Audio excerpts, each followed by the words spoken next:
नमस्कार, आप देखना शुरू कर चुके हैं महाखबर। आप पहली बार हमारे चैनल पर आए हैं तो हमें सब्सक्राइब करें, शेयर करें। त्रिपुरा, नागालैंड और मेघालय विधानसभाओं के चुनावी नतीजे आज आएंगे। तीनों राज्यों में भाजपा सत्ता में रही। इसे बचाए रखने के लिए पार्टी ने कोई कोर कसर नहीं छोड़ी है। मेघालय में तो बीजेपी ने चुनाव से ऐन पहले उसे सत्ता दिलाने वाले नेशनल पीपुल्स पार्टी यानी NPP से नाता तोड़ लिया।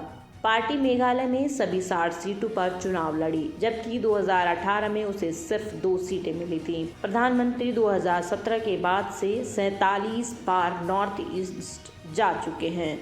चुनाव से पहले उन्होंने त्रिपुरा, नागालैंड और मेघालय में 3 बड़ी रैलियां की। नॉर्थ ईस्ट के 8 राज्यों में हर 15 दिन में कोई न कोई केंद्रीय मंत्री जरूर पहुंचता है। केंद्र सरकार ने 2024-25 के लिए नॉर्थ ईस्ट का बजट 5,892 करोड़ रुपए किया है। ये 2022-23 के मुकाबले 113% ज़्यादा है। बीजेपी हिंदूवादी पार्टी है। उसका दबदबा देश के काउ बेल्ट यानी हिंदी भाषी राज्यों और हिंदू बाहुल्य इलाकों में है।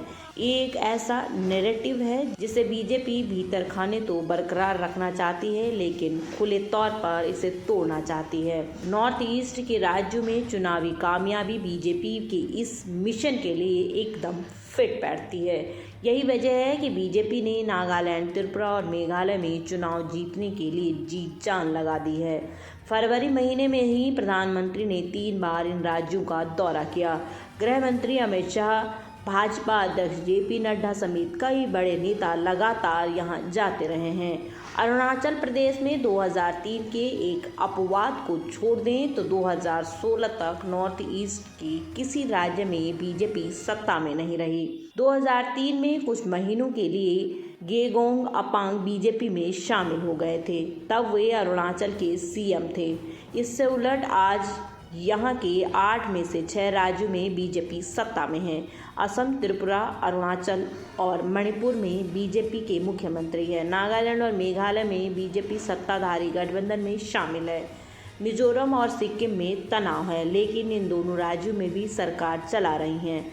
पार्टियां बीजेपी की अगुवाई वाले नॉर्थ ईस्ट डेमोक्रेटिक अलायंस यानी NEDA में शामिल है। 2008 से 2013 तक नॉर्थ ईस्ट के 8 राज्यों में कांग्रेस और लोकल पार्टी का एक तरफा कब्जा था। 2014 तक कांग्रेस की सरकार 4 राज्यों में थी। उसके बाद कांग्रेस सिमटने लगी।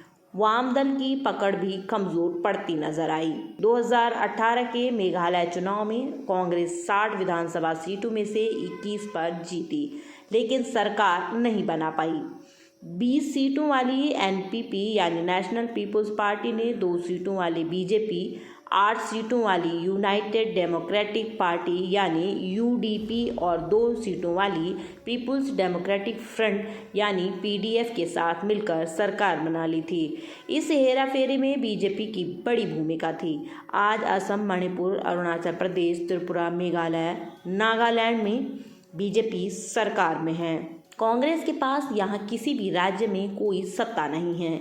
इससे कांग्रेस मुक्त भारत के राजनीतिक एजेंडे को बेहद बल मिला था। 2018 तक पश्चिम बंगाल के बाद त्रिपुरा अकेला राज्य था जहां लेफ्ट फ्रंट ने 25 साल तक राज किया। बीजेपी ने इसे भी तोड़ दिया। पिछले विधानसभा चुनाव में बेहद ईमानदार छवि वाले माणिक सरकार नाकाम रहे। बीजेपी को 60 में से 35 सीटें मिली। लेफ्ट फ्रंट 16 सीटों पर सिमट कर रह गई। त्रिपुरा उन राज्यों में शामिल हो गया जहां से कांग्रेस का सफाया हो गया था। कांग्रेस का वोट शेयर सिर्फ 1.89% रह गया। किसी ने सच ही कहा कि मोदी जी देश के प्रधानमंत्री कम और बीजेपी के नेता ज्यादा नजर आते हैं।